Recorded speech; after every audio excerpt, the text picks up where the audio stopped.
Hello guys, कैसे हैं आप लोग। Welcome back once again. So guys, DRDO की तरफ से बम्पर वैकेंसी आ चुका है। ऑलमोस्ट 2000 के आसपास आपका पोस्ट है। ऑल इंडिया लेवल का जॉब है। ऑर्गेनाइजेशन काफ़ी अच्छा है। डीआरडीओ बोलने का जरूरत नहीं है। तो आज हम लोग डिटेल में डिस्कस करने वाले हैं कंप्लीट नोटिफिकेशन का। हर एक पहलू को हम लोग डिस्कस करेंगे और सभी वो इंपॉर्टेंट डेट्स हो गया, एलिजिबल क्राइटेरिया हो गया, एज क्राइटेरिया हो गया, सिलेबस हो गया, एग्जाम पैटर्न हो गया। इसके अलावा कुछ इंपॉर्टेंट डाउट आप लोग का आ रहा है। कल के वीडियो में मैं आप लोग से पूछा था कि अगर कोई आप लोग को डाउट हो तो कमेंट करिएगा। तो आप लोग का कुछ डाउट आया है, जैसे सर क्या 2 से ज़्यादा पोस्ट में अप्लाई कर सकते हैं, 1 से ज़्यादा पोस्ट में, तो वो मैं आप लोग को बताऊंगा। इसके अलावा बीटेक अप्लीकेबल है या नहीं, उस चीज़ के बारे में आप लोग से डिस्कस करूंगा।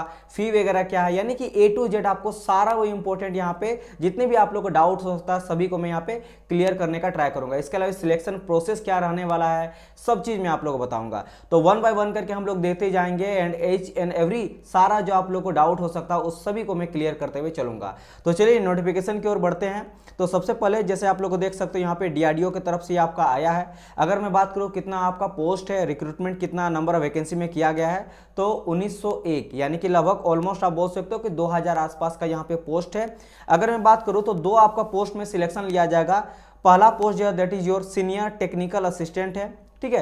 एंड सेकंड अगर मैं बात करूंगा तो टेक्नीशियन का है। तो इन 2 पोस्ट में जो है आपका वैकेंसी निकला है।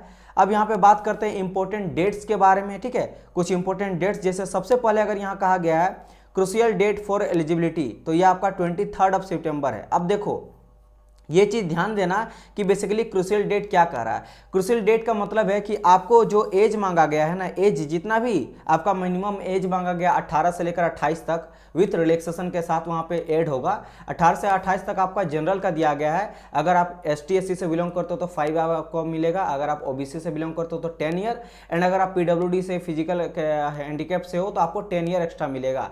तो वो जो डेट है ना वो 23 सितंबर तक आपका 18 से लेकर 28 तक जनरल का होना चाहिए और अदर का विथ रिलैक्सेशन के साथ होना चाहिए। इसके अलावा जो आपका क्वालिफिकेशन मांगा गया है वो भी इसी क्रूशियल डेट के अकॉर्डिंग, यानी इससे पहले आपका वो फुलफिल होना चाहिए, तभी जाके फॉर्म को आप फिलअप कर सकते हो। तो ये है इसका मतलब। अब आते हैं सेकंड नंबर पे कहा गया opening date for online application, यानी कब से फॉर्म को आप फिलअप करना स्टार्ट कर सकते हो। तो वो आपका डेट है 23 सितंबर, राइट। तो यानी कि 3 सितंबर से आप फॉर्म को फिलअप कर सकते हो 10 बजे से। एंड लास्ट अगर मैं बात करो closing date for submission of application, तो ये आपका रखा गया 23 सितंबर, यानी कि लास्ट डेट जब आप फॉर्म को अप्लाई कर सकते हो वो आपका है 23 सितंबर, ठीक है। 5 बजे तक आप फॉर्म को अप्लाई कर सकते हो, राइट। अगर मैं बात करूंगा यहाँ पे 4th नंबर में कहा गया टेंटेटिव डेट का CBT Tier 1 का, तो इसके बारे में अभी तक कोई भी अनाउंसमेंट नहीं किया गया। टेंटेटिव डेट नहीं आया है, आपके ऑफिशियल वेबसाइट में मिल जाएगा जो भी डेट होगा। और वो आपका वेबसाइट क्या है, www.drdo.in, राइट। तो यहाँ से आपको सारे वो इंपॉर्टेंट चीज़ मिल जाएगा। अब देखो यहाँ पे कहा गया है DRDO के बारे में क्या है। तो एज यू नो दैट ये working under ministry of defence, government of India के अंतर्गत आती है। इसका काम क्या रहता है, इसका काम सिंपल रहता है भाई, जितनी भी आपका ऑर्गेनाइजेशन, नाम से पता चलता है defence research and development organisation, ये रिसर्च करती है, डेवलप करती है। डेवलप करने के बाद इंडियन आर्म फोर्स हो गया या फिर नेवी वगैरह के उसके लिए इक्विपमेंट वगैरह, मशीन वगैरह ये सभी बनाती है। समझ आए कि नहीं। चलिए अब हम लोग आगे डिस्कस करते हैं 1 बाय 1 करके। सबसे पहले हम लोग सेक्शन 1 का यहाँ पे बात करते हैं। और मैं यहाँ पे जैसे मैंने कहा ना थोड़ा सा वीडियो लंबा होगा, बिकॉज यहाँ पे हर वो चीज़ से रिलेटेड मैं आप लोग को 1 बाय 1 करके डिटेल में बताते हुए चलूंगा।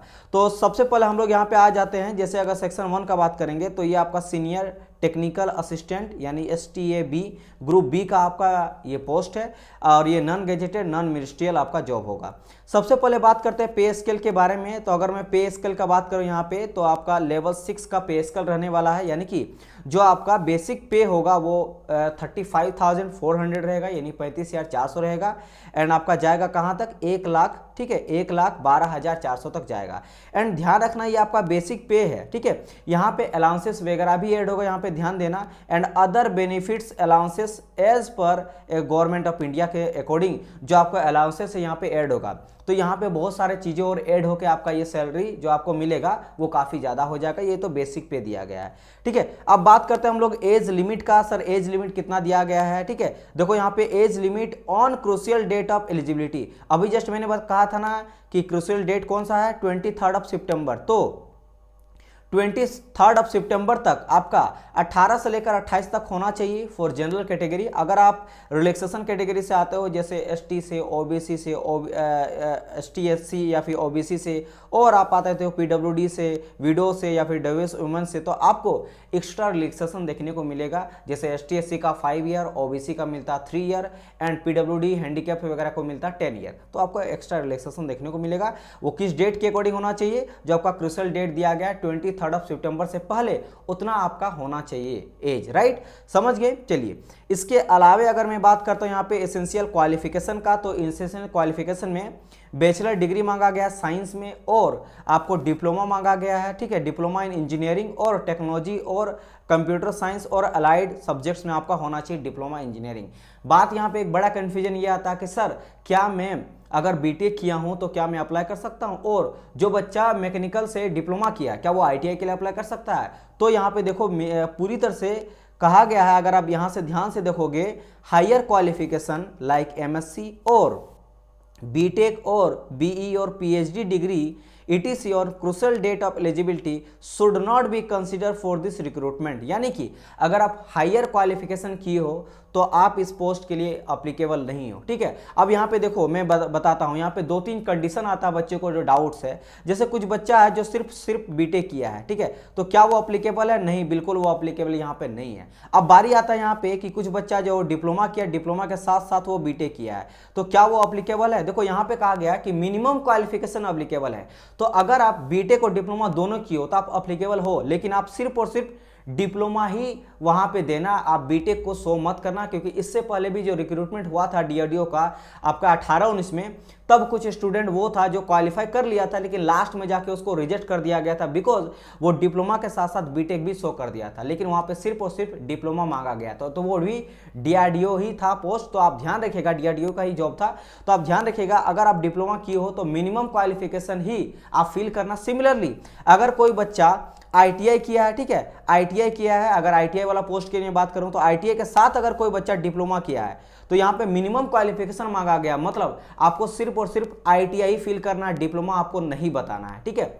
बात समझ आया कि नहीं? लेकिन अगर कोई बच्चा डिप्लोमा किया है, जैसे मान लो फिटर के लिए अप्लाई कर रहा है, तो बच्चा वो क्या किया, आईटीआई के साथ साथ डिप्लोमा से वो डिप्लोमा किया मैकेनिकल इंजीनियरिंग से, तो वो डिप्लोमा के मतलब आईटीआई वाला पोस्ट में अप्लाई नहीं कर सकता है। लेकिन अगर दोनों साथ में किया तो सिर्फ आईटीआई शो के थ्रू वो अप्लाई कर सकता है पोस्ट में। समझ आए? चलिए, ये चीज़ क्लियर हो गया आप लोग को। अब आगे हम लोग बढ़ते हैं। नेक्स्ट हम लोग डिस्कस करते हैं यहाँ पे सभी जो एसेंशियल आपका दिया गया है, qualification and subject discipline, number of post code, and यहाँ पे वैकेंसीज के बारे में डिटेल दिया गया, और पोस्टिंग स्टेशन। पोस्टिंग स्टेशन में ये सभी स्टेशन है, यहाँ पे आपको जॉब करना पड़ेगा, जहाँ पे जॉब लोकेशन बेसिकली दिया गया। ये कोड है, जैसे H फॉर हैदराबाद आ सकता है, L फॉर लेह लद्दाख आ सकता है, ठीक है, A फॉर अहमदाबाद वगैरह आ सकता है, B फॉर बेंगलुरु आ सकता है, C फॉर चंडीगढ़ आ सकता है। इस तरह से अलग अलग लोकेशन का कोड दिया गया, नीचे में सब कुछ दिया गया फिलहाल। अब देखते हैं हम लोग सारे वो आपका जो वैकेंसी है। जैसे एग्रीकल्चर में नंबर ऑफ पोस्ट का बात करें तो 10 आया गया है। ऑटोमोबाइल इंजीनियरिंग में आपका 15 नंबर ऑफ वैकेंसी है। बॉटनी में आपका 3 है। सिमिलरली टेक्निकल में बात करेंगे केमिकल इंजीनियरिंग का तो यहाँ पे 35 नंबर ऑफ पोस्ट है। केमिस्ट्री में बात करेंगे तो 58 नंबर ऑफ पोस्ट है। सिविल इंजीनियरिंग का बात करें तो 20 नंबर ऑफ पोस्ट है, ठीक है। और अगर मैं बात करूँ कंप्यूटर साइंस का तो 167, तो ये काफ़ी अच्छा पोस्ट है, ठीक है। कंप्यूटर CS वाले के लिए 167 पोस्ट है। अगर मैं यहाँ पे बात करूँ सभी का जो दिया गया एसेंशियल क्वालिफिकेशन, तो एग्रीकल्चर में BSc मांगा गया है, ठीक है, BSc मांगा गया है। फिर एग्रीकल्चर साइंस में BSc मांगा गया है। ऑटोमोबाइल इंजीनियरिंग में डिप्लोमा मांगा गया, ऑटोमोबाइल इंजीनियरिंग से, और मैकेनिकल इंजीनियरिंग, यानी कि अगर आप मैकेनिकल से हो या फिर ऑटोमोबाइल से हो तो आप ऑटोमोबाइल इंजीनियरिंग में जा सकते हो। तो मैकेनिकल वाले के लिए तो बम्पर वैकेंसी, आप ऑटोमोबाइल में भी जा सकते हो, मैकेनिकल में भी जा सकते हो, बहुत ज़्यादा चांस है, ठीक है। सिमिलरली बॉटनी में भी BSc मांगा गया, बॉटनी में। केमिकल वाले में डिप्लोमा मांगा गया केमिकल इंजीनियरिंग से। और अगर आप टेक्नोलॉजी की हो यानी कि टेक्निकल, ये तो ठीक है, AICTE से अप्रूव होना चाहिए। केमिस्ट्री में भी BSc मांगा गया केमिस्ट्री में और केमिकल साइंस में। इसके अलावा सिविल इंजीनियरिंग में डिप्लोमा मांगा गया सिविल से। कंप्यूटर साइंस में BSc मांगा गया कंप्यूटर साइंस में और अलाइड सब्जेक्ट में, या फिर आप डिप्लोमा अगर किए हो कंप्यूटर साइंस में तब भी आप जा सकते हैं। फिर आप डिप्लोमा किए हो IT से, फिर भी आप कंप्यूटर वाले में अप्लाई कर सकते हो। सिमिलरली बात करेंगे यहाँ पे इलेक्ट्रिकल इलेक्ट्रॉनिक्स इंजीनियरिंग में नंबर ऑफ पोस्ट का बात करें तो 17, इसमें भी आपको डिप्लोमा मांगा गया है इलेक्ट्रिकल और इलेक्ट्रॉनिक्स इंजीनियरिंग में, बात समझ आया। चलिए अब हम लोग नेक्स्ट पेज का बात करते हैं और कुछ वैकेंसी का डिटेल में देखते हैं जो आप लोग का डिप्लोमा वाले के लिए। बेसिकली जो आपका, मैं अभी किस पोस्ट का बात कर रहा हूँ ध्यान रखिएगा, ये जो आपका पोस्ट है सीनियर टेक्नीशियन असिस्टेंट, ये किसके लिए है? ये आपका डिप्लोमा वाले पोस्ट के लिए है, ठीक है, डिप्लोमा कैंडिडेट्स के लिए है, ठीक है। तो अब हम लोग और यहाँ पे डिटेल में डिस्कस करते हैं और किसके किसके लिए निकला। जैसे इलेक्ट्रिकल इंजीनियरिंग के लिए 68 नंबर ऑफ वैकेंसी है जिसमें मांगा गया इलेक्ट्रिकल इंजीनियरिंग डिप्लोमा। अगर मैं बात करूँ इलेक्ट्रॉनिक्स का तो यहाँ पे 31 नंबर ऑफ पोस्ट है, सिमिलरली डिप्लोमा मांगा गया है। इलेक्ट्रॉनिक्स का अगर मैं बात करूँ तो बम्पर वैकेंसी यहाँ पे है फिर से इलेक्ट्रॉनिक्स का 192 नंबर ऑफ वैकेंसी है इलेक्ट्रॉनिक्स वाले का, इलेक्ट्रॉनिक्स एंड कम्युनिकेशन इंजीनियरिंग का, या फिर इलेक्ट्रॉनिक्स और टेलीकम्युनिकेशन इंजीनियरिंग का, जिसमें या तो बीएससी मांगा गया है इलेक्ट्रॉनिक्स में, या फिर अगर आप डिप्लोमा किए हो, ठीक है, इलेक्ट्रॉनिक्स में और इलेक्ट्रिकल कम्युनिकेशन में, तो आप इस फॉर्म को अप्लाई आराम से कर सकते हो, राइट। अब बात करते हैं हम लोग इंस्ट्रूमेंटेशन में 17 नंबर वैकेंसी है, लाइब्रेरी साइंस में 23 वैकेंसी है, मैथमेटिक्स में 13 है। इन सभी में बीएससी मांगा गया अधिकतर में, ठीक है, डिग्री या बीएससी मांगा गया है साइंस में, या फिर आप मैथमेटिक्स में, मैथमेटिक्स के लिए। अब बात करते हैं मैकेनिकल इंजीनियरिंग का, जो सबसे बड़ा वैकेंसी है वो मैकेनिकल का है, 294 वैकेंसी। तो मैकेनिकल वालों को बच्चा हमेशा ये बोलते रहते हैं वैकेंसी कम आता है, तो इससे बड़ा चांस आप लोग को बिल्कुल नहीं मिलने वाला है। यहाँ तक कि आप मैकेनिकल वाले में अप्लाई कर ही सकते हो, इसके अलावे जो ऑटोमोबाइल था उसमें भी आप अप्लाई कर सकते हो। तो आप देख सकते हो ऑलमोस्ट आपका 350 के आसपास वैकेंसी है, ठीक है। इसमें डिप्लोमा मांगा गया है जैसे मैंने कहा, तो बीटेक वाला स्टूडेंट अप्लीकेबल नहीं है, या फिर आप मैकेनिकल इंजीनियरिंग मतलब डिप्लोमा मैकेनिकल इंजीनियरिंग की हो, प्रोडक्शन से, ऑटोमोबाइल से, रेफ्रिजरेशन और एयर कंडीशनिंग से या मेंटेनेंस से, फिर भी आप अप्लीकेबल हो। समझ आया कि नहीं? चलिए आगे डिस्कस करते हैं। मेटलर्जी में बात करें 21 नंबर ऑफ वैकेंसी है, इसमें भी आपको डिप्लोमा मांगा गया है। मेडिकल अगर मैं बात करूं तो इसमें 16 नंबर ऑफ वैकेंसी है, इसमें बीएससी मांगा गया है मेडिकल लाइब्रेरी में, ठीक है। और अगर मैं बात करता हूं फोटोग्राफी में तो 8 नंबर ऑफ वैकेंसी बीएससी मांगा गया फोटोग्राफी में। फिजिक्स में बात करें तो बीएससी फिजिक्स में मांगा गया है, ठीक है, इसमें 32 नंबर ऑफ वैकेंसी है। प्रिंटिंग टेक्नोलॉजी में बात करें तो 5 नंबर वैकेंसी है, इसमें भी बीएससी मांगा गया प्रिंटिंग टेक्नोलॉजी में। फिजियोलॉजी में बात करें साइकोलॉजी में तो साइकोलॉजी भी यहाँ पे बीएससी मांगा गया है, 11 नंबर ऑफ वैकेंसी है। टेक्सटाइल में अगर बात करें 5 नंबर वैकेंसी है, जूलॉजी में बात करें तो 9 नंबर वैकेंसी है, दोनों में बीएससी ही मांगा गया है, जूलॉजी में और टेक्सटाइल में। तो ये सभी जो है टोटल अगर वैकेंसी का बात करो डिप्लोमा वाले कैंडिडेट्स के लिए तो लगभग 1075, समझ लो इतना नंबर वैकेंसी है। और यहाँ पे 46 जो है ये फिजिकल हैंडीकैप वाले पीडब्ल्यूडी वाले के लिए वैकेंसी है 46, ठीक है। अब बात करते हैं जो आईटीए वाला कैंडिडेट्स है उसके लिए, ठीक है, ये आपका ग्रुप सी का रहेगा, नॉन गैजेटेड नॉन मिनिस्ट्रियल है और टेक ए इसको कहा जाता है इन शॉर्ट में।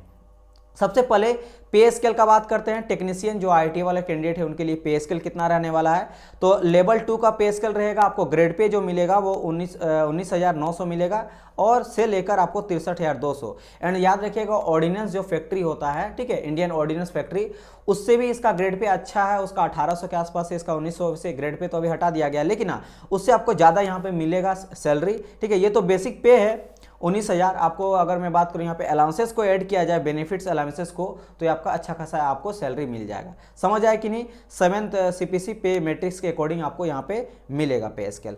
अगर फिर से बात करेंगे एज लिमिट का टेक्नीशियन वाले बच्चों के लिए, आईटी वाले बच्चों के लिए, तो यहाँ पे एलिजिबल जो क्रूशियल डेट ऑफ एलिजिबिलिटी है यानी कि 23 सितंबर है, तब तक आपको 18 से लेकर 28 तक हो जाना चाहिए एज फॉर जनरल कैटेगरी। अगर आप रिलैक्सेशन कैटेगरी से हो जैसे एसटी से, एससी से, ओबीसी से, पीडब्ल्यूडी से, तो आपको यहाँ पे एक्स्ट्रा रिलैक्सेशन देखने को मिलेगा। लाइक जैसे मैंने कहा एसटी एससी के लिए 5 ईयर, पीडब्ल्यूडी के लिए 10 ईयर, ओबीसी के लिए 3 ईयर आपको मिलेगा। चलिए ये हो गया। अगर मैं बात करूँ एसेंशियल क्वालिफिकेशन का तो आपको मांगा गया 10th मांगा गया है और 10th के बाद आपको मांगा गया आईटीआई, तो 10th के साथ साथ आपको आईटीआई होना चाहिए। बस ये दोनों चीज़ जो है वो आपसे मांगा गया है, तो इन चीज़ का आप लोग को ध्यान रखना है। यहाँ पे कोई भी 10th का बाउंडेशन नहीं मांगा गया है, लाइक 10th में 50% होना चाहिए, 60% होना चाहिए, कुछ भी नहीं कहा गया है। तो सभी बच्चों जो है सबके लिए अच्छा चांस है, सबको आके इस फॉर्म को अप्लाई करो एंड लग जा सबको। बहुत इंपॉर्टेंट आप लोग के लिए वैकेंसी है, अच्छा वैकेंसी निकला है और आप एग्जाम को अच्छी तरह से क्वालिफाई भी कर सकते हो।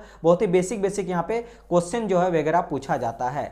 चलिए और हम लोग आगे डिस्कस यहाँ पे करते हैं। जैसे यहाँ पे अब यहाँ पे बात करते हैं वैकेंसी का जितना आप लोग का निकला है फॉर आईटीआई स्टूडेंट के लिए। जैसे ऑटोमोबाइल में बात करें तो ऑटोमोबाइल में वैकेंसी का बात करें टोटल नंबर ऑफ 5 है। सिमिलरली वही मैंने कहा 10th प्लस आईटीआई यहाँ पे आपसे मांगा गया है। ठीक है, आगे डिस्कस करते हैं आईटी वाले स्टूडेंट के लिए और कितना वैकेंसी निकला है। तो जैसे बुक बाइंडर में आप लोग का वैकेंसी निकला, बुक बाइंडर में बात करें तो 20 है, ठीक है। कारपेंटर का आपका 12 है, सीएनसी ऑपरेटर का बात करेंगे तो 9 है। कोपा का बात करें तो देखो ध्यान से देखना, कोपा में आपका कितना नंबर ऑफ वैकेंसी 139, ठीक है। तो 139 नंबर ऑफ वैकेंसी कोपा में है। ड्राफ्टमैन का बात करें मैकेनिकल में तो 35 वैकेंसी है। डीटीपी ऑपरेटर का बात करें तो 8 है। इलेक्ट्रीशियन का आपका 106 है, ये भी काफ़ी अच्छा है। इलेक्ट्रीशियन का काफ़ी अच्छा नंबर वैकेंसी है। इलेक्ट्रॉनिक्स में भी काफ़ी अच्छा वैकेंसी 113। फीटर में देख लो काफ़ी अच्छा वैकेंसी है, ठीक है। यहाँ कितना 127। जैसे मैंने कहा एजुकेशन क्वालिफिकेशन अगर आप ITI की हो तभी अप्लाई कर सकते हो, अगर ITI के साथ डिप्लोमा भी की हो फिर भी अप्लाई कर सकते हो, लेकिन आप सिर्फ ITI से पढ़ना, आप हायर क्वालिफिकेशन को मत शो करना। लेकिन अगर आप डिप्लोमा की हो मैकेनिकल से देन आप अप्लाई नहीं कर सकते हो, मिनिमम क्वालिफिकेशन ही मांगा गया है। लेकिन अगर मिनिमम के अलावा हायर भी है तो आप मिनिमम को सिर्फ शो करके भर सकते हो, ठीक है। चलिए, ग्राइंडर में आपका 7 नंबर वैकेंसी है। मशीनिस्ट का काफ़ी अच्छा नंबर ऑफ वैकेंसी यहाँ पे देखने को मिल रहा है 89। फिर डीजल में बात करेंगे तो 4 है।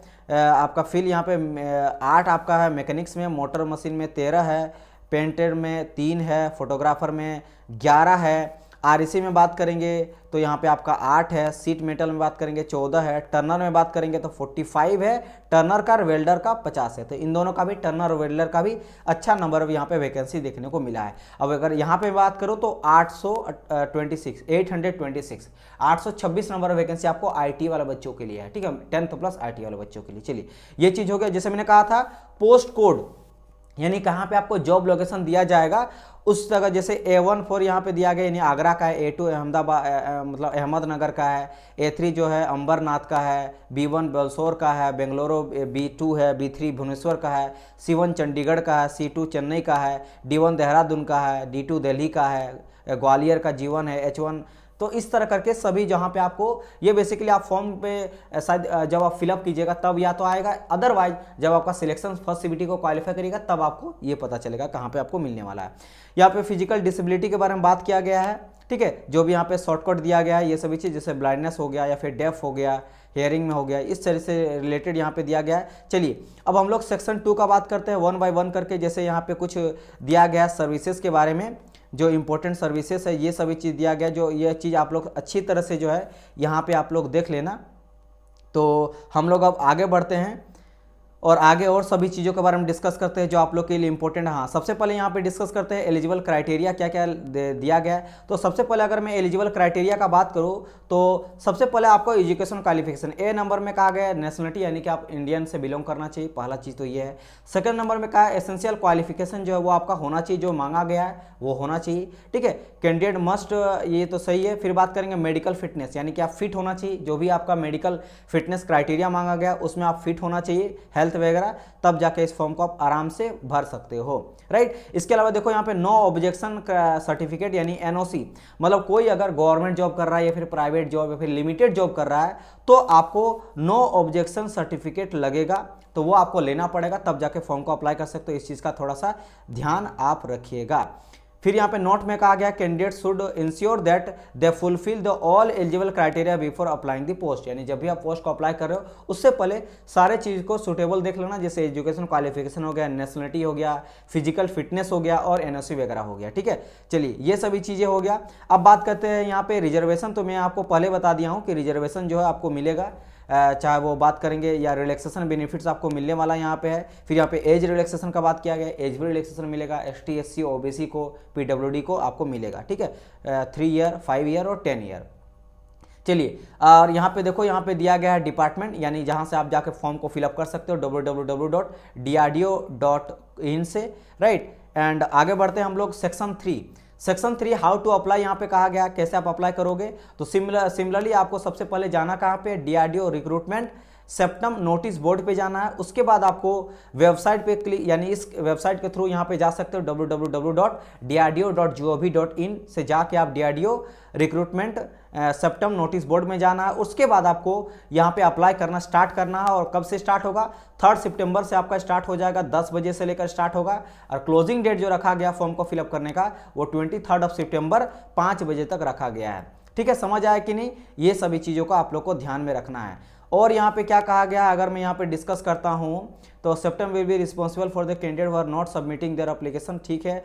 Firstly candidate must be register online fill up, ये तो बस सिमिलरली आपको जो भी चीज़ें हैं जैसे डेट ऑफ बर्थ वगैरह भरना है, ठीक है। फॉर्म फिलअप में जो भी इंपॉर्टेंट आपको डॉक्यूमेंट्स है वो सभी चीज़ आपको यहाँ पे मांगा गया। देखो यहाँ पे बहुत इंपॉर्टेंट कहा गया, the following documents and their scan copy must be kept ready before filling application, ठीक है। ऑनलाइन एप्लीकेशन मतलब आप जब एप्लीकेशन को फिल करोगे उससे पहले आप सभी चीज़ों को ध्यान में यहाँ पे रख लेना। जैसे क्या क्या यहाँ पे आपको सबसे पहली बात जो रखना है वो आपको रखना है सर्टिफिकेट, जैसे आप ITI वगैरह किए हो या फिर डिप्लोमा किए हो वो सभी सर्टिफिकेट आपको रखना है। जो आपको 10th का सर्टिफिकेट चाहिए वो आपको रखना है। फोटोग्राफ चाहिए वो आपको रखना है, ठीक है। जो कि रिसेंट फोटोग्राफ मांगा गया है 30 डे से पहले का। देखो यहाँ पे कहा गया है recent colour photograph taken with in last 30 day, मतलब पिछला 30 डे का होना चाहिए, 30 दिन से पुराना आपका फोटोग्राफ नहीं होना चाहिए, वही कलर फोटोग्राफ आपसे मांगा गया है। इसके अलावा बात करेंगे तो सिग्नेचर वगैरह आपसे मांगा गया, प्लेन व्हाइट पेपर में आपको सिग्नेचर मांगा गया है। आइडेंटिटी प्रूफ जिसमें आपको या तो आधार कार्ड या पासपोर्ट या वोटर ID या पेन या ड्राइविंग लाइसेंस या फिर स्कूल कॉलेज का ID आप दे सकते हो, ये सभी चीज़ को आपको अपलोड यहाँ पे करना पड़ेगा, राइट। इसके अलावा कॉन्टैक्ट डिटेल आपको फिल करना अच्छी तरह से, जैसे ईमेल ID हो गया या फिर आपका फ़ोन नंबर मोबाइल नंबर हो गया, एड्रेस वगैरह हो गया, जो परमानेंट और करस्पॉन्डिंग एड्रेस होता है वो सही तरह से आपको फिलअप वगैरह करना है। समझ आया कि नहीं? चलिए, इसके अलावा सबमिशन ऑफ एप्लीकेशन यहाँ पे कहा गया candidate should read the detail instruction, यानी कि फिलअप करने से पहले सभी चीज़ों को अच्छी तरह से आप देख लीजिएगा फाइनल सबमिशन करने से पहले, ताकि कोई भी मिस्टेक वगैरह हो नहीं। ऑनलाइन पेमेंट का यहाँ पे बात करें तो आप किसी भी तरीका से पेमेंट कर सकते हो, ठीक है। चाहे वो आपका UPI रहे, क्रेडिट कार्ड है, डेबिट कार्ड रहे, आप उस तरह से कर सकते हो, ठीक है। यहाँ पे कहा गया, देखो बहुत इंपॉर्टेंट चीज कि no printing copy of application is required to send to CEPTAM, मतलब जो आप प्रिंट निकालोगे फाइनल सबमिशन को उसको आपको बिल्कुल सेंड किसी को भी नहीं करना है, सेप्टम को यानी DRD को नहीं सेंड करना, तो इस चीज का ध्यान रखना है, वो अपने पास रखना है, ठीक है। चलिए, ये सभी चीजें हैं। आगे कहा गया एप्लीकेशन फ़ी मोड का कहा गया तो 100 आपसे मांगा गया, 100 जो कि रिफंडेबल नहीं है, ठीक है, नॉन रिफंडेबल है। एंड अगर मैं बात करूँगा जो ST SC का, इसके अलावा बात करेंगे PWD का, वुमेन का, तो आपको फ्री यहाँ पे कहा गया, देख सकते हो, ठीक है। लास्ट में ये चीज़ है। चलिए नेक्स्ट पेज में चलते हैं और हम लोग सेक्शन का यहाँ पे बात करते हैं। यहाँ पे देखो ये सभी जो है आपका एग्जामिनेशन सिटीज़ का डिस्कस क्या कराया गया है, जहाँ पे आपको मिल सकता है, यानी हर जगह पे आपको एग्जाम सेंटर देखने को मिलेगा। आगरा है, अहमदाबाद है, बेंगलुरु है, भोपाल है, भुवनेश्वर है, चंडीगढ़, चेन्नई, कोयम्बटूर, देहरादून है, दिल्ली NCR है, गोरखपुर है, गुवाहाटी है, ठीक है, ग्वालियर है, हैदराबाद है, इम्फाल है, ईटानगर, जबलपुर, जयपुर, जम्मू, जोधपुर, कानपुर, कोची, कलकत्ता, लेह, लखनऊ, मुंबई, नागपुर, नासिक, पणजी, पटना, पोर्ट ब्लेयर, पुणे, रायपुर, रांची, सिलीगुड़ी, त्रिवेंद्रपुरम, ठीक है, वाराणसी, विजयवाड़ा और विशाखापट्टनम, हर जगह पे आपको सेंटर देखने को मिलेगा, ऑल ओवर इंडिया में रखा जा रहा है। अच्छा, बात करते हैं यहाँ पे रिजेक्शन अगर आपका किसी का होगा, किस कंडीशन में आपका रिजेक्शन हो सकता है। सबसे पहली बात, the rejection application will be based on following ground. पहला नंबर में अगर कोई भी एजुकेशन क्वालिफिकेशन सर्टिफाइड नहीं होता, जैसे अगर हायर क्वालिफिकेशन आप मेंशन कर दिए हो तो आप रिजेक्ट हो सकते हो, BTech लड़का अप्लाई कर दिया तो रिजेक्ट हो सकते हो। सेकंड चीज, आप जो एप्लीकेशन फॉर्म है उसको अच्छी तरह से फिलअप नहीं किए हो तब भी आप रिजेक्ट हो सकते हो, इसका ध्यान रखना, यानी अच्छी तरह से फिलअप करना, कोई भी चीज़ को खाली नहीं छोड़ना है। सेकंड, C नंबर में कहा गया एप्लीकेशन विदाउट प्रिस्क्राइब फी, यानी कि जो भी आपसे फी मांगा गया है वो आपको देना पड़ेगा। अगर आप जनरल से बिलोंग करते हो, OBC से, तो आपको फी पेमेंट करना पड़ेगा, जो 100 कहा गया है।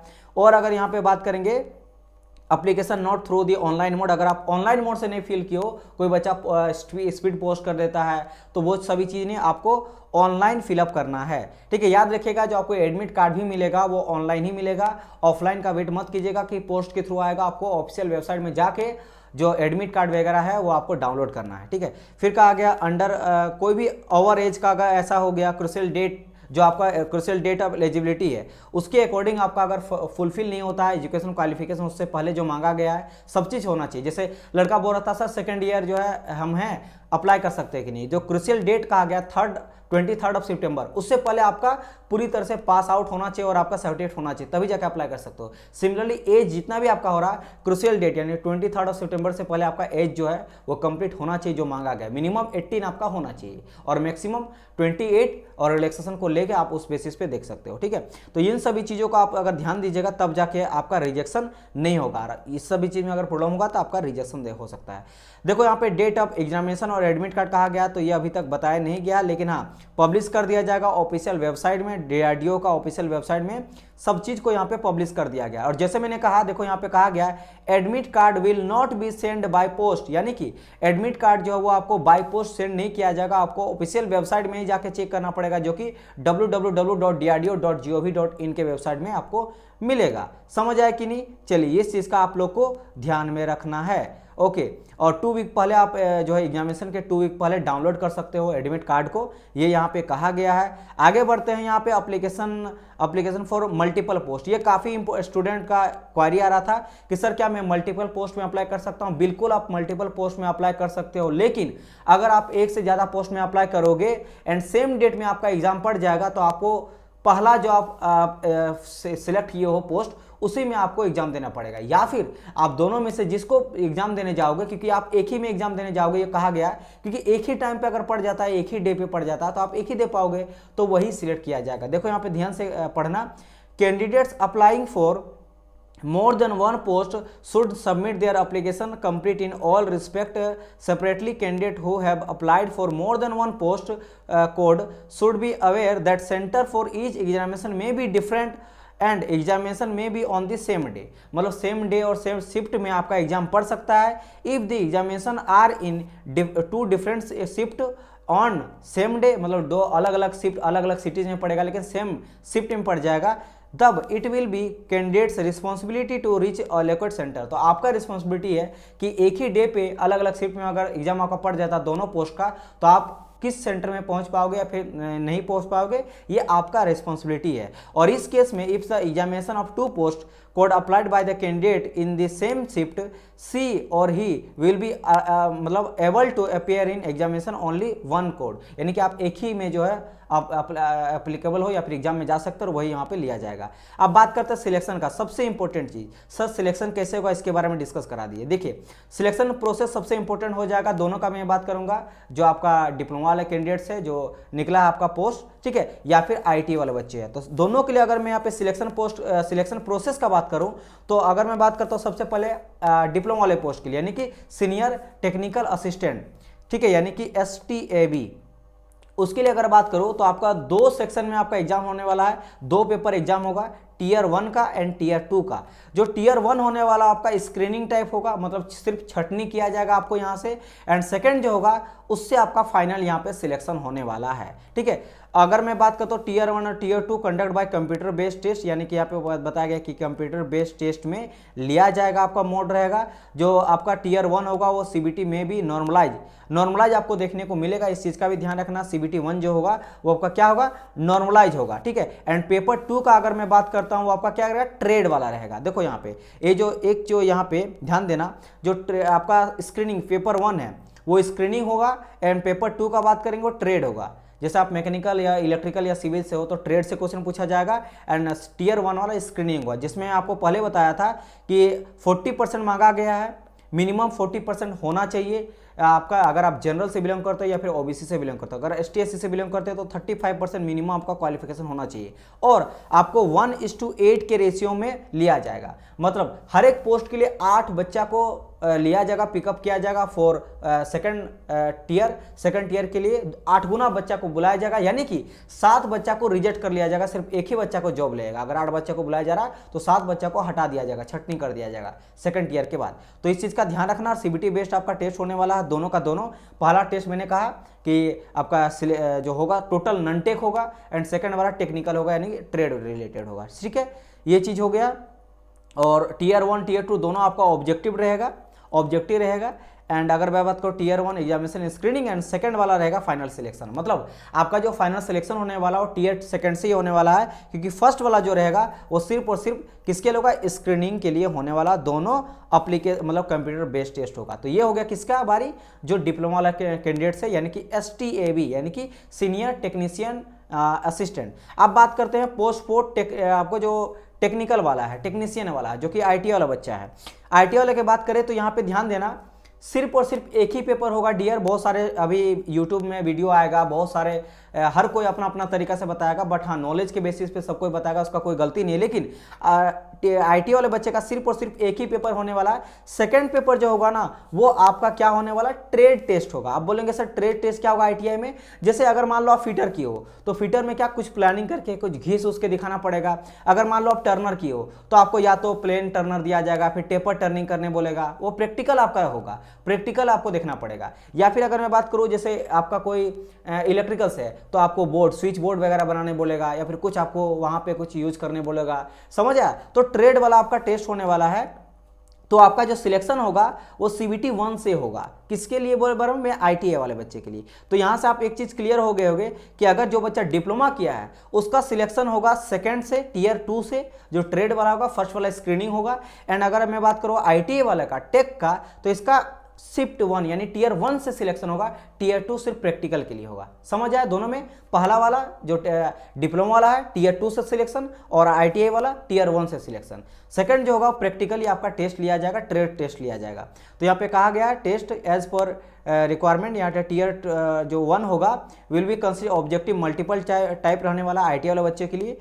Tier 1 examination for the provisional selection, देखो यहाँ पे कहा गया है, ध्यान देना इन दोनों चीज़ों पे, ये बहुत इंपॉर्टेंट है कि यहाँ पे चूंकि टियर 2 दो शिफ्ट दिया गया, टियर 1 और टियर 2, तो लगेगा कि सर 2 टियर होने वाला, बिल्कुल नहीं, एक ही टियर होगा, ठीक है। सेकंड वाला बस प्रैक्टिकल होने वाला है। तो अगर मैं बात करूँ ITA वाले का, तो ITA वाला देखो यहाँ पे क्लियर मेंशन किया गया, tier 1 will consist objective multiple, नहीं यहाँ नहीं, यहाँ से देखना, ठीक है, एक सेकंड में इसको हटाता हूँ, यहाँ से देखना, देखो tier 1 examination is for provisional selection and tier 2 होगा वो होगा फॉर क्वालिफाइंग इन नेचर, मतलब ITA वाले के लिए टियर 2 क्वालिफाइंग नेचर का। जबकि अगर मैं डिप्लोमा वाला का बात करूँ तो इसमें जो टियर 1 होगा वो स्क्रीनिंग के लिए होगा, यानी कि वो आपका होने वाला क्वालिफाइंग नेचर का, लेकिन टियर 2 जो होगा फाइल सिलेक्शन देगा, फाइल सिलेक्शन आप लोग का देगा। चलिए ये सभी चीज़ें हैं, बाकी यहाँ पे और कुछ यहाँ पे इंपॉर्टेंट नहीं है, मैंने आपको बहुत अच्छी तरह से बता दिया। प्रैक्टिकल स्किल, जैसे मैंने कहा प्रैक्टिकल स्किल आपसे कहा जाएगा ट्रेड रिलेटेड, जो आपका होने वाला सेकंड टेस्ट, ठीक है। और मैंने आपको बता दिया फिटर वाले को घिस के कुछ दिखाना पड़ेगा, टर्नर वाले को टेपर टर्निंग, प्लेन टर्निंग कहा दिया जाएगा अलग अलग पोस्ट के लिए। अब बात करते हैं एग्जाम पैटर्न का, तो एग्जाम पैटर्न में there is no negative marks, समझ आए? चाहे आप ITA से बिलोंग कर रहे हो फिर डिप्लोमा से बिलोंग कर रहे हो, दोनों के लिए, चाहे सीनियर टेक्निकल असिस्टेंट है या फिर टेक्नीशियन है, कोई भी आप पे नेगेटिव मार्किंग नहीं रहेगा। तो आप लोग को इसको बिल्कुल भी टेंशन नहीं लेता, ठीक है। The syllabus of examination will be एक सेकंड क्वालिफाइड, ठीक है। यहाँ पे हिंदी इंग्लिश, हाँ ये भी ध्यान रखिएगा, जो आपका मीडियम रहने वाला है वो हिंदी और इंग्लिश दोनों में रहने वाला है, ये दो इंपॉर्टेंट यहाँ पे रहा। अब बात करते हैं यहाँ पे सिलेबस का, ठीक है। सिलेबस का बात करते हैं, सबसे पहले यहाँ पे बात करते हैं हम लोग STAB का, यानी कि सीनियर टेक्निकल असिस्टेंट का, जो कि निकला है डिप्लोमा वाले बच्चे के लिए। इसके लिए बात करेंगे तो पहला CBT आपका होगा स्क्रीनिंग, जैसे मैंने कहा, इसमें आपका टोटल नॉन-टेक रहने वाला है, जिसमें आपको पूछा जाएगा एप्टीट्यूड से क्वेश्चन, क्वांटिटी एप्टीट्यूड से पूछा जाएगा एंड एबिलिटी से, या फिर और रहने वाला रीजनिंग से, और रहने वाला जनरल अवेयरनेस से, और आपका इंग्लिश लैंग्वेज से रहने वाला है, समझा, और जनरल साइंस से। मतलब आपका यहाँ पे रहने वाला general awareness, English, science, reasoning और एप्टीट्यूड, सबसे क्वेश्चन रहेगा, कितना रहेगा 120 क्वेश्चन रहने वाला, 120 मार्क्स, आपको टाइम मिलेगा 90 मिनट, राइट। अगर CBT 2 का बात करेंगे तो CBT आपका रहेगा सिलेक्शन वाला रहेगा, यहाँ पे आपका सिलेक्शन होने वाला है, ये आपका ट्रेड सर्टिफिकेट है, यानी कि ट्रेड रिलेटेड क्वेश्चन पूछा जाएगा, 100 क्वेश्चन पूछा जाएगा, 100 मार्क्स का, आपको इसमें भी 90 मिनट मिलने वाला है। अगर CBT 1 को जो है, CBT 1 मिनिमम आपको 50% लाना फॉर UR और OBC और ST/SC के लिए 35% मिनिमम लाना पड़ेगा, और जो शॉर्टलिस्ट किया जाएगा वो 1:8 के रेशियो में शॉर्टलिस्ट किया जाएगा, मतलब हर एक पोस्ट के लिए 8 गुना बच्चा, 8 लड़का, हर एक पोस्ट के लिए 8 लड़का को सिलेक्ट किया जाएगा फॉर टियर 2 जो आपका सिलेक्शन होने वाला है, उससे फिर 7 लड़का को छटनी करके 1 लड़का को जॉब मिलेगा, इस चीज़ का ध्यान रखना, ठीक है। ये मिनिमम का आ गया 40%, अब उस बेसिस पे आपको सिलेक्शन होगा। चलिए ये चीज़ हो गया। अगर बात करते हैं हम लोग सेकंड का, यानी कि जो आप लोग का ITA वाला बच्चा है, टेक्नीशियन वाला बच्चा है, उसके लिए अगर मैं बात करूँ तो पहला जो होने वाला है वो सिलेक्शन, देखो यहाँ पे सेकंड वाला सिलेक्शन है, तो इस वाले के लिए आप लोग के लिए सेकंड एग्जाम बहुत इंपॉर्टेंट होने वाला है डिप्लोमा वाले बच्चे के लिए, एंड ITA वाले बच्चे के लिए पहला एग्जाम ज़्यादा इंपॉर्टेंट होने वाला है। ठीक है, क्योंकि देखो ये 10 दिन में भी आप प्रैक्टिकल किसी भी आईटीआई इंस्टीट्यूट में जाके ऑपरेशन वगैरह सीख लोगे तो 10 दिन में आप लोग का काम हो जाएगा ट्रेड वाला। एंड सिमिलरली यहाँ पे कहा गया स्क्रीनिंग वाला, तो ये स्क्रीनिंग है, भले तो यहाँ पे पढ़ना पड़ेगा सब कुछ आपको, लेकिन स्क्रीनिंग है। तो अगर मैं बात करूँ आईटीआई वाले बच्चे के लिए, तो यहाँ पे सिमिलरली क्वांटिटी एप्टीट्यूड और आपका एबिलिटी से रहेगा, जनरल इंटेलिजेंस एंड रीजनिंग से भी रहेगा, जनरल अवेयरनेस से भी रहेगा, और इंग्लिश से भी रहने वाला आपका क्वेश्चन है 40 क्वेश्चन रहेगा। एंड ट्रेड से रहने वाला है आपको 80 क्वेश्चन, दोनों मिला के कितना हो जाए 120 क्वेश्चन, 120 मार्क्स का, एंड 90 मिनट आपको मिलने वाला है, जो सिलेक्शन इसी पे आपका होगा आईटीआई वाले बच्चे के लिए। सेकंड जो होगा वो आपका ट्रेड टेस्ट, यानी कि प्रैक्टिकल आपका पूछा जाएगा, जिसमें जो भी आप ट्रेड से हो उससे रिलेटेड आईटीआई लेवल का यहाँ पे प्रैक्टिकल स्किल से पूछा जाएगा, प्रैक्टिकली आपको करके दिखाना पड़ेगा, राइट। तो यहाँ पे कहा गया द ट्रेड टेस्ट में बी ऑफ अबाउट 1 और 2 आवर, बिकॉज ये प्रैक्टिकल यानी कोई टेस्ट नहीं होगा, आपको वहाँ पे लैब में जाके कुछ करना पड़ेगा, वो आपको टाइम दिया जाएगा, ठीक है। तो ये चीज़ हो गया, तो ये कोई बड़ी बात नहीं है, आप कोई भी कर लोगे, जैसे मैंने कहा कोई भी आईटी इंस्टीट्यूट में जाके 10 दिन में सारा ऑपरेशन आप सीख लोगे। आप ध्यान देना फर्स्ट वाले को, ये सभी जो आपका नॉन टेक्निकल और टेक्निकल वाला है उसमें आप ध्यान देना, एंड डिप्लोमा वाला बच्चा नॉन टेक्निकल में ज़्यादा ध्यान देना, और टेक्निकल जो होगा ये भी आप लोग को ध्यान देना ही पड़ेगा, दोनों में ही, राइट। तो ये चीज़ आप लोग का यहाँ पे हो गया। एंड इसमें भी ये बात करेंगे डिप्लोमा वाले बच्चे को, मतलब आईटीआई वाले बच्चे को भी जो टियर 1 है वो सिलेक्शन किया जा रहा है। सिमिलरली उसी तरह 40% यूआर एंड ओबीसी के लिए, एंड 35% एसटी एंड एससी के लिए, यानी एसटी सी के लिए 5% ऑफ रखा गया है। एंड 1:8 के रेशियो में आपको सिलेक्ट किया जाएगा फॉर टियर 2, यानी टियर 2 जो ट्रेड टेस्ट होगा प्रैक्टिकल टेस्ट, उसके लिए 8 गुना बच्चा को बुलाया जाएगा हर एक पोस्ट के लिए। तो ये चीज़ हो गया। इसके अलावा अगर बात करो तो बस इतना ही दिया गया है। तो मैंने यहाँ पे सभी चीज़ से रिलेटेड आप लोग को बता दिया, मुझे नहीं लग रहा कि आप लोग को यहाँ पे और कोई कन्फ्यूजन यहाँ पे होगा, ठीक है। और यहाँ पे जो भी चीज़ होगा, एग्जाम डेट होगा या फिर आप लोग को यहाँ पे पढ़ना है, स्पेशल गाइडेंस सीरीज स्टार्ट होने वाला है, तो सभी चीज़ आप लोग को इस चैनल में मिल जाएगा। इसके अलावा इसका कोर्स आईटीआई वाला बच्चे का कोर्स और डिप्लोमा वाला बच्चे का कोर्स कंप्लीट जो है नॉन टेक्निकल वाला, इससे पहले भी हम लोग बना चुके थे, जो इससे पहले वैकेंसी आया था। तो आप जाके हमारे ऑफिशियल वेबसाइट जो है उसमें जाके, या फिर आप ऐप को इन्फिनिटी एजुकेशन, ठीक है, इन्फिनिटी एजुकेशन ऐप होगा, आपको डिस्क्रिप्शन बॉक्स में लिंक मिल जाएगा आपका ऐप का। गूगल प्ले स्टोर से आप इन्फिनिटी एजुकेशन ऐप को डाउनलोड करो और वहाँ से जाके परचेज कर लो अपना कोर्स, और अभी से स्टार्ट कर दो पढ़ाई। 100% ई जॉब को निकाल सकते हो। बहुत बड़ा संस्थान है, इसमें नाम भी बहुत बड़ा है। इसरो, डीआरडीओ जैसे संस्थान में हर एक इंजीनियर का काम करने का एक सपना होता है, ठीक है। आप दुनिया जहाँ के सारे अलग अलग कंट्री के साइंटिस्ट वगैरह आते हैं, हमेशा पीएमओ यानी मिनिस्ट्री ऑफ होम अफेयर्स के आदमी हमेशा आते रहते हैं। बड़े बड़े जो आपके नेवी के हो गए, आर्मी के हो गए, ठीक है, एयरफोर्स के हो गए, या फिर पीएम हो गए, होम मिनिस्टर हो गए, उन सभी विजिट करते रहते हैं। तो एक अलग ही इन्वायरमेंट होगा, अलग एक नज़रिया होगा दुनिया को देखने का, और साथ ही साथ आप लोग को एक अलग सम्मान मिलेगा। तो अभी से प्रिपरेशन करो, कोई बड़ा टफ नहीं है। आप जाओ इन्फिनिटी एजुकेशन ऐप को डाउनलोड करो, वहाँ से आप परचेज कर लो कोर्स को और पढ़ाई करना स्टार्ट कर दो। और गाइडेंस सीरीज हर एक टॉपिक में लाएंगे, डिटेल वाइज मैं आपको सिलेबस बताने वाला हूँ, कट ऑफ वगैरह बताने वाला हूँ, कम टाइम में कैसे प्रिपरेशन करना है वो मैं बताऊंगा, एग्जाम पैटर्न क्या इसका रहता है, पीछे कैसा रहा है।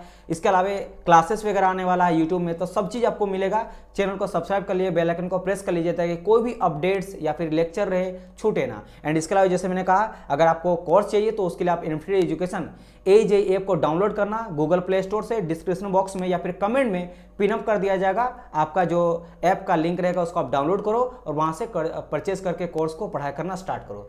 चलिए गाइस, मिलते हैं हम लोग नेक्स्ट पार्ट में आपके गाइडेंस सीरीज लेके डीआरडीओ का। तब तक ले good bye and God bless you all.